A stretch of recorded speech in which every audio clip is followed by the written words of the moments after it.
Il existe un monde où l'angoisse fait partie du paysage. Un monde où chacun de vos pas vous entraîne toujours plus loin, dans la terreur et l'indicible. Un monde où les créatures les plus inimaginables et les psychopathes les plus cruels sévissent en toute liberté. Un monde où il n'y a aucune règle, aucune loi pour vous empêcher de plonger dans l'horreur la plus totale. Ce monde n'est pas si éloigné du nôtre, et il n'appartient qu'à vous d'en franchir les frontières. Alors si vous aimez avoir peur, n'hésitez plus. Franchissez le portail et venez écouter les histoires de l'autre monde. Beerus versus Resident Evil, le véritable village. Il arrive parfois que la réalité se confonde avec la fiction, bien plus qu'on ne pourrait le croire. L'inspiration qu'on croit puiser au fin fond de l'imaginaire foisonnant d'un auteur vient en fait de faits qui, en plus d'être invraisemblables, ont profondément marqué leur auteur. Parce qu'il ne peut dire qu'il l'a réellement vécu. Il lui est impossible de dire, sous peine de passer pour un fou, que les événements, les personnages, les lieux, voire même certaines situations qu'il a décrites dans son livre, un film, une série ou un jeu vidéo, ne sont que la pure vérité. En tout cas, en partie. Et que cette vérité peut s'avérer souvent bien plus terrible encore que le support de divertissement qui en a découlé. Et cette part de réalité, il existe deux personnes qui y sont confrontées de manière régulière. Un duo aussi différent de par leur personnalité que par leur nature, qui s'est formé au hasard d'une rencontre inattendue lors d'un périple de l'un d'eux. L'un a trouvé une aide en l'autre, alors qu'il pensait ne pas en avoir besoin, dédaignant le rôle que pouvait avoir son futur comparse sur la mission dont il s'était attribué la charge. Et au final, malgré sa nature faible et fébrile au vu du danger qui était en place, il a dû reconnaître son erreur vis-à-vis d'une race, une espèce qu'il pensait inutile à ses missions qu'il avait toujours remplies seul jusqu'à présent. Mais désormais, l'un ne peut concevoir d'être sans l'autre, malgré leurs différences aussi flagrantes et immenses. Un fossé de culture, de facultés, d'intelligence et de force les sépare. Et pourtant, ils forment un duo indissociable. Mais qui aurait pu croire qu'un jour un dieu et un humain en viendraient à devenir des comparses pour livrer des combats épiques et mortels à travers la planète? Pas même eux. Pourtant, Samuel l'humain et Beerus le dieu sont l'exemple même que tout est possible. Et aujourd'hui encore, ils vont prouver que leur association n'est sans doute pas due au hasard. Le destin les a réunis pour remettre de l'ordre dans le monde. Et au passage nous prouver que les créatures les plus fantastiques et les plus dangereuses de la Terre existent réellement, et qu'ils sont les seuls à pouvoir les éradiquer. Cette histoire va vous montrer que l'adage de Jean de La Fontaine « On a toujours besoin d'un plus petit que soi » est on ne peut plus vrai, aussi bien en taille qu'en force. Mais il est temps de revenir au présent et parler de la mission qui a mené à conter cette histoire.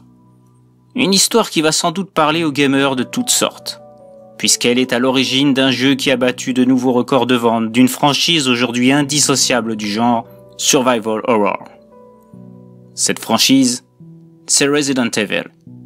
Et ce jeu, c'est son dernier opus en date, Village. Un jeu qui a déchaîné les passions par ses personnages charismatiques, que ce soit Lady Dimitrescu ou bien Miranda entre autres. Mais ce ne sont pas que des personnages. Ils existent réellement. Ils ont inspiré les créateurs, même s'ils ne l'avoueront jamais de manière officielle, par le biais de rumeurs, de légendes situées au cœur de la Roumanie. Dans les Carpates célèbres du fait du roman de Bram Stoker, Dracula. Ici, il est également question de vampires, mais pas seulement. Lady Dimitrescu, Miranda, Donna et d'autres, leur vraie nature, leur vrai rôle est différent de ce qu'ils sont dans le jeu. Et c'est justement cette nature qui a amené notre duo improbable en plein cœur de ces terres de légende que sont les Carpates. Afin d'éradiquer un mal amené à devenir une menace plus que conséquente pour la planète, et pas uniquement. Alors c'est ça les Carpates. C'est curieux. J'aurais cru que ça aurait été plus inquiétant que ça. Comme quoi, il ne faut jamais croire les légendes issues de livres, aussi célèbres soient-ils. Ne te fie pas à cette apparente tranquillité. Et n'oublie pas non plus que ce n'est pas une promenade de santé, nous avons une mission.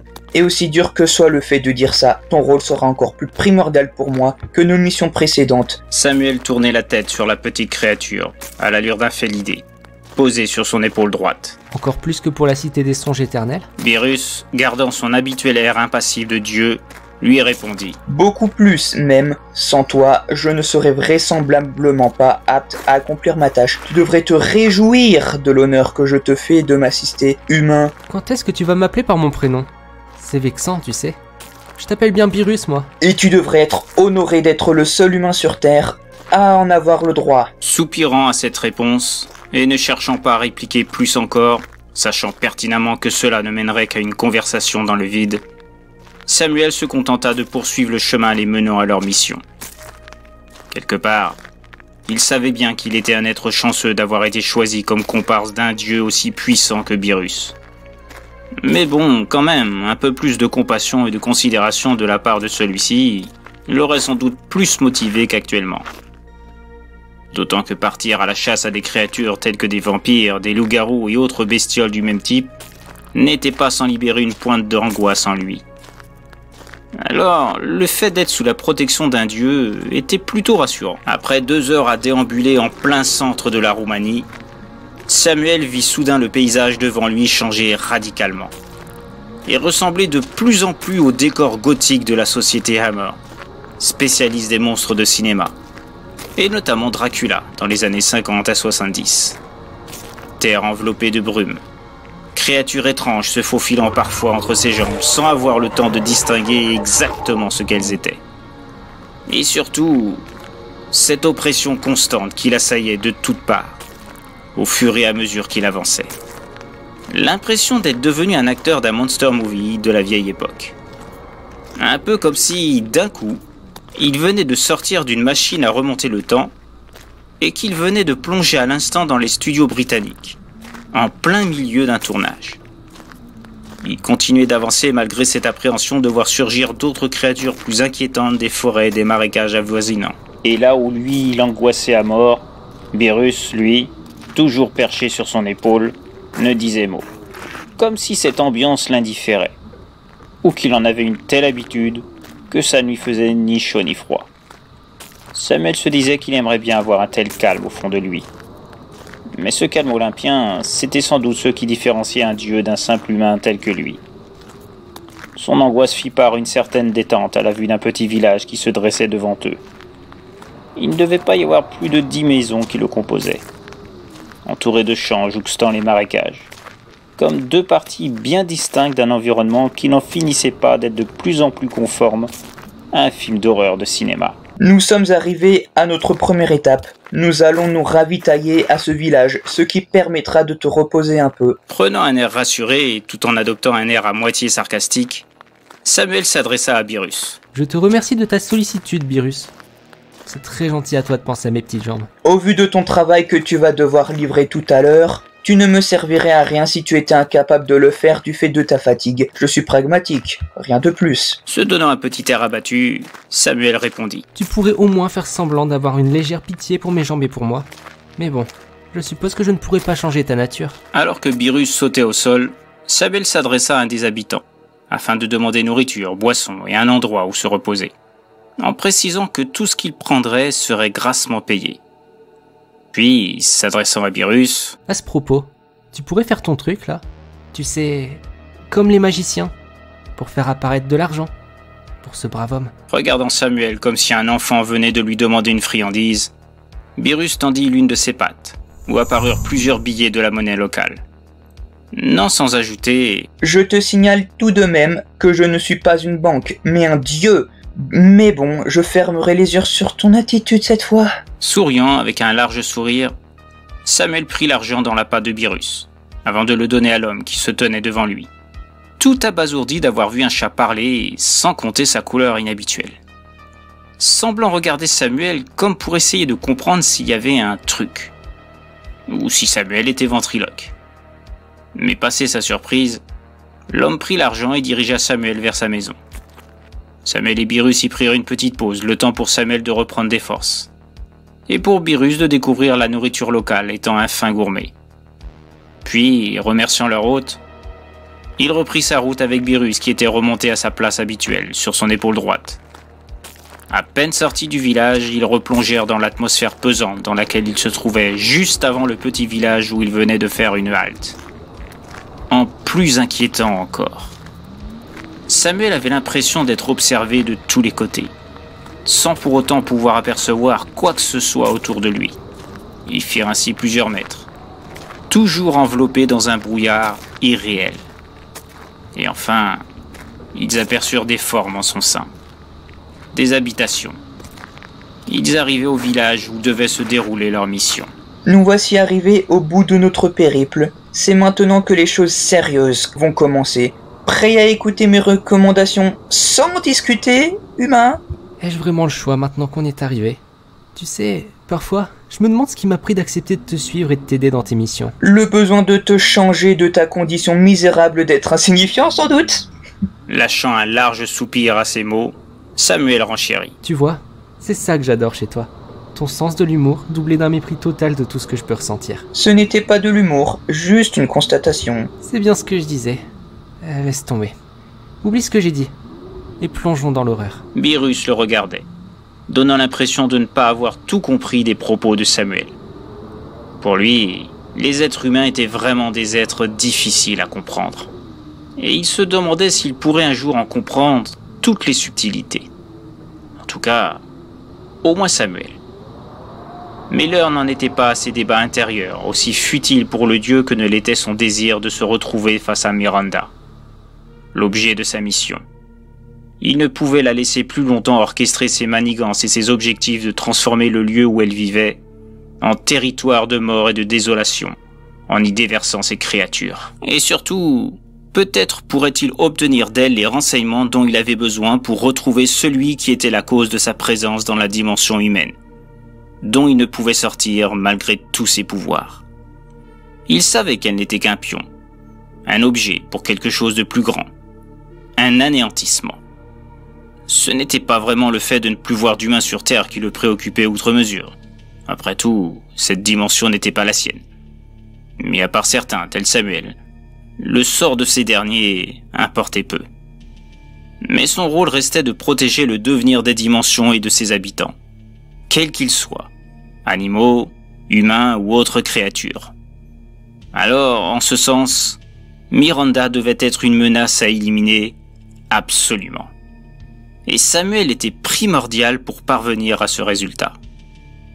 Il espérait juste que ce dernier parviendrait à s'acquitter de la tâche qu'il s'apprêtait à lui confier. Le sort de la Terre en dépendait, et peut-être plus encore. Un brin de nostalgie emplissait Beerus en repensant au fait d'être coincé dans cette dimension. Son meilleur ami, Discord, dieu du chaos, qui était toujours dans la dimension d'où il venait. Et Ena. Il se demandait quand il pourrait les revoir. Quand il pourrait retrouver ce dieu méprisable qui l'avait piégé ici, à cause de cette créature ayant passé dans le vortex l'amenant ici. Une créature qui avait déjà causé bien des dégâts et des morts là d'où il venait, parvenant même à blesser Ena, ce qui l'avait mis dans une rage folle. Il en avait même eu du mal à contrôler sa fureur et il s'était lancé à l'assaut de cette créature inconnue, passant le vortex sans réfléchir à sa poursuite. Après tout, il était un dieu capable de passer d'une dimension à une autre d'un claquement de doigts. Ça n'aurait dû être qu'une formalité. Mais il y avait quelque chose qui composait cette créature qui était hors norme, incompréhensible, même pour un dieu comme lui. C'est là qu'il avait rencontré Samuel, un simple aventurier voyageur qui s'était trouvé au mauvais endroit, au mauvais moment. Et pourtant, il lui avait été d'une aide primordiale. Si ce dernier n'avait pas récupéré le joyau incrusté sur la tête de la créature pendant qu'il était occupé à l'affronter. Un duel qui n'aurait dû durer que quelques secondes, sans qu'il ait besoin de qui que ce soit, lui, Beerus. Mais comme déjà dit, cette créature était constituée d'une énergie dont il ne parvenait pas à disloquer les cellules pour l'anéantir d'un souffle. Une fois ce joyau enlevé, et qu'il avait soupçonné dès le départ d'être la source de son pouvoir anti-dieu, cela avait été un jeu d'enfant de l'annihiler de cette dimension, sans qu'il ait la possibilité de se reconstruire dans une autre. Sans Samuel, il n'aurait pu parvenir à ce résultat. Beerus se souvenait des yeux qui brillaient de Samuel après ça, tout heureux d'avoir pu aider un dieu tel que lui. C'est là qu'il lui a parlé de sa dimension, ce qu'il était, comment il était parvenu dans celle-ci, de Discord, d'Ena qui lui manquait tant, juste après avoir découvert qu'il ne pouvait pas revenir dans sa dimension d'origine. Ensuite, ils ont découvert la cité des songes éternels, au sein même de la montagne où lui et Samuel s'étaient rencontrés. Et la tablette indiquant cette prophétie qui annonçait la fin de toutes les dimensions. Et que l'épicentre de cette catastrophe interdimensionnelle débuterait ici, dans la dimension terrestre. Lui et Samuel avaient affronté d'autres créatures, tout aussi dangereuses que la première qu'ils avaient affrontée. Et à la suite de ça, Beerus était tombé sur des parchemins, des rituels de transformation dans le dialecte de sa propre dimension. Le dieu qui était à l'origine de tout ça pouvait non seulement construire des créatures de ce type, mais aussi des dieux et des déesses, dont Miranda, qui figurait sur une sorte de liste des créations de celui qui était la cause de sa prison dimensionnelle qu'était la Terre. Elle et 6 autres faisaient partie d'un plan pour l'anéantissement total. Pour empêcher ça, pour retrouver le responsable, pour pouvoir revenir chez lui, ils devaient tous les retrouver et les annihiler. Mais ces dieux n'avaient pas de joyaux à enlever, de ce qu'il avait lu, mais possédaient d'autres artefacts à détruire pour les éliminer de manière définitive. Et Miranda n'était pas le seul souci. Les dieux et déesses créés par celui qu'il pourchassait étaient capables de créer aussi. Et il savait que Miranda avait créé une multitude de ces créatures, dont la plus dangereuse était la fameuse Lady Dimitrescu, dont le nom avait fait trembler leur eau dans le petit village où ils avaient brièvement séjourné auparavant. Apparemment, le village où ils se dirigeaient était constitué de 4 nobles, certains ayant leurs propres créatures sous leurs ordres, des sortes de gardiens de Miranda.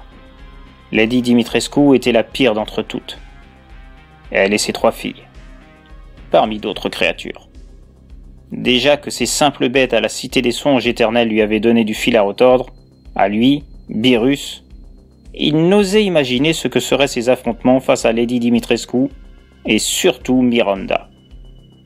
Mais l'heure n'était plus à la nostalgie, car tout autour d'eux, les présences ressenties par Samuel et lui quelque temps auparavant se faisaient plus nombreuses, se rapprochant d'eux, tels des fauves, prêts à se jeter sur leur proie.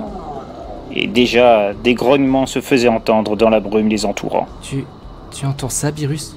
On dirait... Oui, il semblerait que ce soit ce que vous, humains, appelez des lycanthropes. Il y en a quelques-uns dans ma dimension, mais ils sont très différents des vôtres. Tu as le temps de me rassurer, tu n'imagines même pas. Mais je t'en prie, nous sommes partenaires après tout. Maintenant, excuse-moi, mais je vais devoir prendre ma forme de combat pour les affronter. Samuel observait Beerus pendant sa transformation. Il avait beau l'avoir déjà vu plusieurs fois, il était toujours admiratif. Beerus avait maintenant une forme humanoïde, tout en restant dans une apparence féline. Et ses appareils égyptiens étaient plus visibles. Et surtout, il était nettement plus classe sous cette forme. Il donnait beaucoup plus l'impression d'une allure du dieu qu'il était. Samuel avait encore parfois du mal à se dire que c'était un dieu de la destruction dans la dimension d'où il venait. C'était surtout sa taille qui surprenait. À peine plus d'1,50 m. Pour un dieu sous sa forme réelle, ça faisait quand même bizarre. Mais en le voyant se débarrasser avec une extrême facilité des lycans les entourant, avec ce qu'il appelait son fameux Akai, un pouvoir lui permettant de faire disparaître ses adversaires rien qu'en dressant la paume de sa main, il ne pouvait que se rendre compte de sa nature. Pour n'importe qui, se retrouver face à ces anciens humains devenus bêtes aux dents acérées et à la force colossale, c'était la mort assurée. Pour lui, c'était une formalité. Et en quelques minutes, les dizaines de lycans autour d'eux étaient réduits en poussière. Wow, Beerus, tu les as exterminés si rapidement. Comment tu les as atomisés? C'était incroyable. C'est parce que malgré leur apparence de bêtes, ils n'étaient que de simples humains, contrairement aux créatures dotées de joyaux. Pour ces lycans, mon Akai est plus qu'efficace. Mais bientôt, leur conversation fut coupée net par des pas lourds venant dans leur direction. Ce n'était pas un lycan. C'était un humain. Je n'en reviens pas.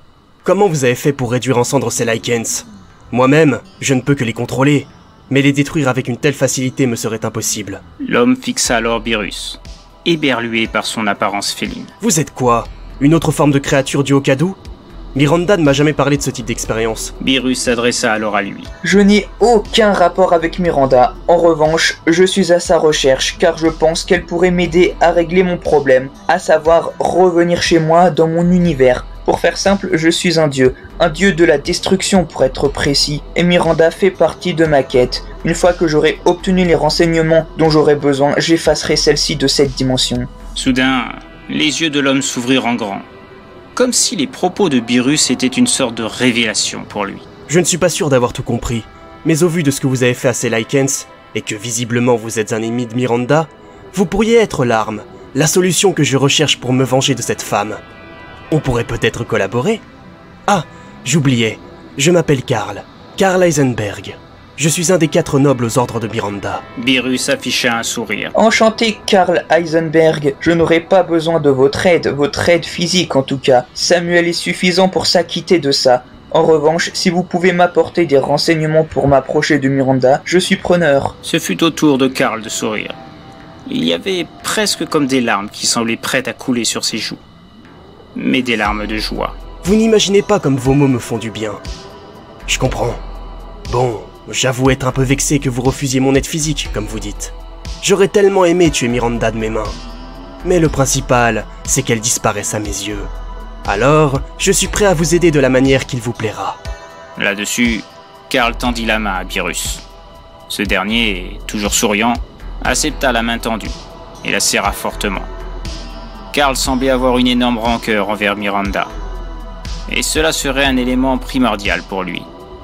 Samuel, témoin de la scène, grommela. Alors, lui tu lui serres la main, et moi, je suis tout juste bon à te servir de porteur et de semi-esclave. Beerus se retourna vers Samuel. Ne sois pas désobligeant, je sais reconnaître un guerrier de valeur, c'est tout. Ce que tu n'es pas encore, loin de là. Mais cette mission pourrait peut-être te le faire devenir. Karl reprit. Je vais vous indiquer un chemin à suivre pour vous introduire au village discrètement. Ne faites pas confiance aux villageois. Ils ont tellement peur pour leur vie qu'ils auraient vite fait de vous dénoncer aux autres nobles. Et puis, en plus de ça, Miranda a l'habitude de se mêler à eux sous l'apparence d'une vieille folle pour espionner. En revanche, l'un d'entre eux est un peu particulier. C'est un marchand. Ici, on l'appelle le duc. Personne, pas même Miranda, ne sait trop qui il est, ni d'où il vient. Mais il sait beaucoup de choses sur tout et tout le monde ici, du moment que vous le payez grassement. Beerus et Samuel écoutèrent les recommandations de Karl pour se rendre auprès de la boutique du duc, sans attirer l'attention, en suivant un trajet spécifique. Ils le remercièrent, et celui-ci prit congé d'eux en repartant dans la brume, se dirigeant vers ce qui semblait être une usine, tout en les remerciant de le débarrasser une fois pour toutes de Miranda. Suivant les recommandations de Karl, ils arrivèrent à la boutique du duc et entrèrent, non sans vérifier si personne ne les avait vus. À l'intérieur, ils tombèrent face à un homme de forte corpulence, pour ne pas dire obèse, mais néanmoins ayant une stature et une impassibilité dans le regard. Il s'adressa à eux. Je parierais que c'est Karl qui vous envoie, au vu des précautions que vous avez prises pour venir jusqu'ici. Un peu surpris, Beerus et Samuel répondirent par l'affirmative. En effet, Karl nous a dit que vous pourriez nous donner des renseignements précis pour parvenir jusqu'à Miranda. Grâce à ceci. Beerus lui montra alors plusieurs bourses qu'il fit apparaître dans la main, avant de les poser sur le comptoir du duc. Celui-ci les ouvrit, croqua quelques pièces, comme pour vérifier leur authenticité, et s'adressa à eux. Le marché semble honnête. Au vu de la somme fournie, je suis prêt à vous donner tous les renseignements dont vous avez besoin. Karl doit avoir suffisamment confiance en vous pour vous mener à moi sans vous avoir tué au préalable. Mais quelque chose me dit qu'il n'aurait pas pu. Vu votre nature, vous ne semblez pas venir de notre monde. Je me trompe ? Beerus semblait étonné de la perspicacité du duc, et lui tint le discours qu'il avait fourni à Karl auparavant, ainsi que de son pouvoir qui lui avait permis de se débarrasser facilement des Lycans. Le duc, toujours impassible, ne perdit pas une miette des propos de Beerus. Je vois. Je ne m'étais donc pas trompé.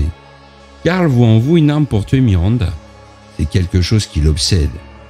Ça n'a pas dû être facile pour lui d'accepter qu'un autre que lui le fasse à sa place. Le duc s'interrompit un instant, observant à nouveau Beerus, puis Samuel, et reprit. Je vais vous donner tous les renseignements dont vous avez besoin. Tout d'abord, il vous faudra vous rendre au réservoir. Je vais vous donner une carte qui vous permettra de vous déplacer plus facilement, et des habits pour être plus discret dans le village.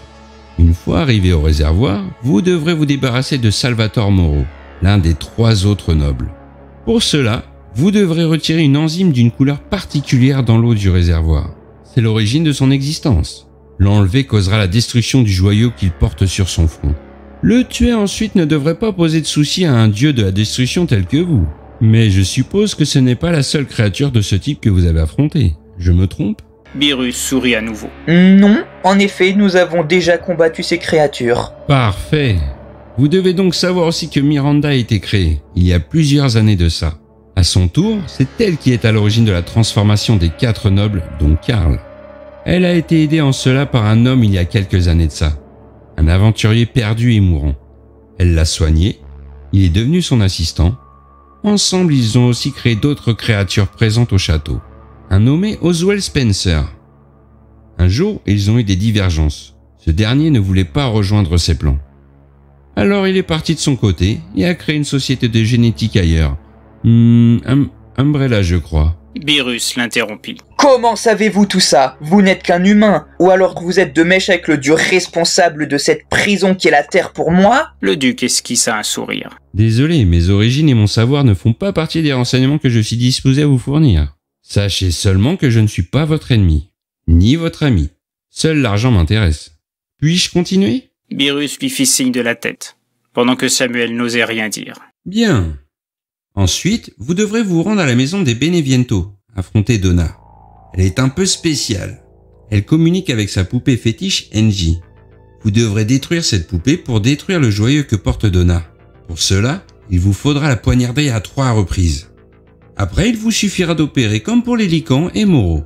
Par la suite, vous devrez pénétrer au château. Rien de compliqué. En sortir le sera plus. Vous devrez affronter la plus terrible des lieutenants de Miranda, Alcina Dimitrescu. Elle est ce qu'on appelle communément un vampire. Elle a auprès d'elle 3 femmes qu'elle considère comme ses filles. Celles-ci craignent le froid extrême. En ce qui concerne Alcina elle-même, l'un d'entre vous devra l'occuper en la combattant, pendant que l'autre, après s'être débarrassé des 3 filles d'Alcina, ce qui risque de déclencher la fureur de cette dernière, devra se rendre à la crypte. Il y a un cercueil de pierre où se trouve une fiole contenant le sang originel d'Alcina, quand elle était humaine. Oui, les 4 nobles créés par Miranda étaient humains à l'origine. Détruisez cette fiole par le feu. Le joyau d'Alcina sera ainsi détruit.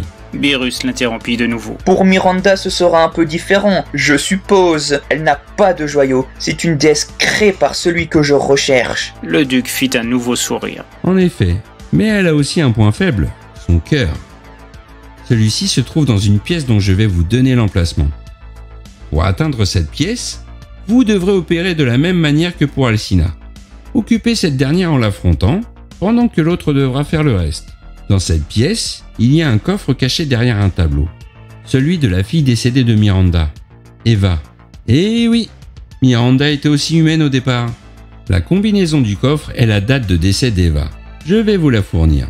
Pour éliminer la force qui empêche un dieu tel que vous de détruire Miranda, votre comparse devra dévorer le cœur à l'intérieur du coffre. Là-dessus, Samuel sortit de son silence. Manger un cœur?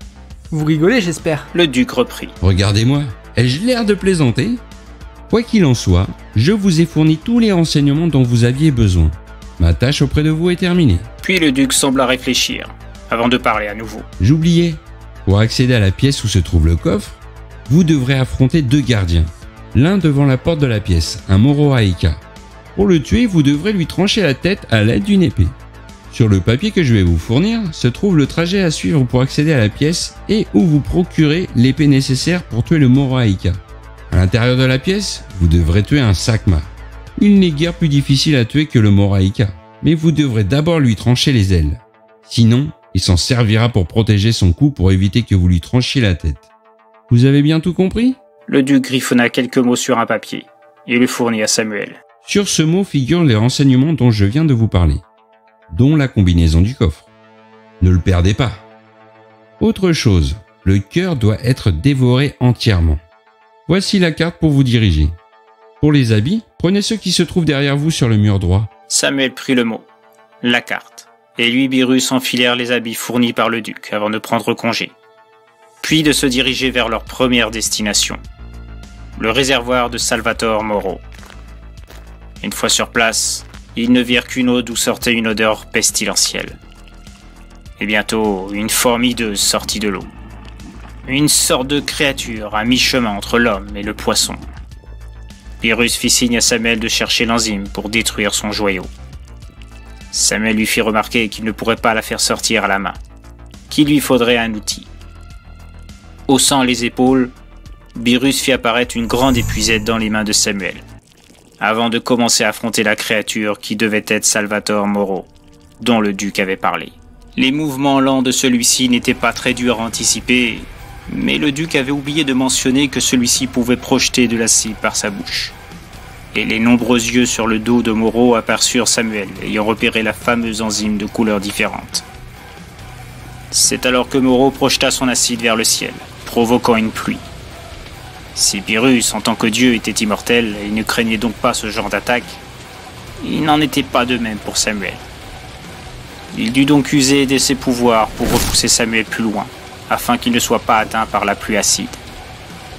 Un peu choqué par l'action de Birus et ne comprenant pas de prime abord, il vit la pluie mortelle retomber, détruisant toute vie végétale et animale qu'elle touchait. Pour contrer toute nouvelle attaque, Birus lança des sphères d'énergie à l'intérieur de la bouche de Moro. Celui-ci, hurlant de douleur, cela permit à Samuel de revenir vers l'endroit où se trouvait l'enzyme, et put la récupérer avec l'épuisette. Une épuisette spéciale capable de résister à toute forme d'acide. Une fois sorti l'enzyme de l'eau du réservoir, Birus vit le joyau sur le front de l'horrible créature tomber de son emplacement, tel un fruit devenu trop mûr. Il put donc lancer son Hakai, et Moro disparut peu à peu, annihilé de cette dimension. Samuel le rejoignit, et sans plus attendre, ils se dirigèrent vers la maison où, conformément aux instructions du duc, se trouvait Donna. À l'intérieur de celle-ci se montra à eux une jeune fille drapée de noir, tenant dans ses mains une poupée, sans doute la fameuse Angie. Cette dernière leur indiqua qu'ils n'avaient pas à être ici, et qu'elle allait les punir pour leur intrusion. Donna posa Angie à terre, et en faisant un geste, des dizaines de poupées sortirent de plusieurs endroits de la pièce, assaillant Birus et Samuel. Birus n'avait aucun mal à détruire ses fragiles adversaires, mais pour Samuel, c'était différent. Mais Angie semblait avoir disparu. Birus se souvenait que le duc leur avait dit qu'il fallait poignarder Angie pour faire tomber le joyau de Donna. Il fit apparaître une dague dans les mains de Samuel, afin qu'il puisse combattre les poupées plus facilement. Pendant ce temps, il usait de ses pouvoirs en attaquant directement Donna. Mais celle-ci se défendait en lançant toujours plus de poupées. Samuel, tu dois trouver Angie et la poignarder, sinon nous n'arriverons à rien. Je sais bien, mais je sais pas où elle s'est barrée. Soudain, toute la pièce s'emplit de rires enfantins, semblant sortir de toutes parts. Mais l'un de ces rires était différent, plus aigu. Ce rire, il est différent des autres. C'est sûrement Angie. Suis ce rire, trouve Angie et tue-la. Faisant un signe de la tête pour faire comprendre à Birus qu'il avait compris, Samuel se concentra sur le fameux rire particulier. Il finit par trouver son origine, cachée dans la pénombre d'un recoin de la pièce.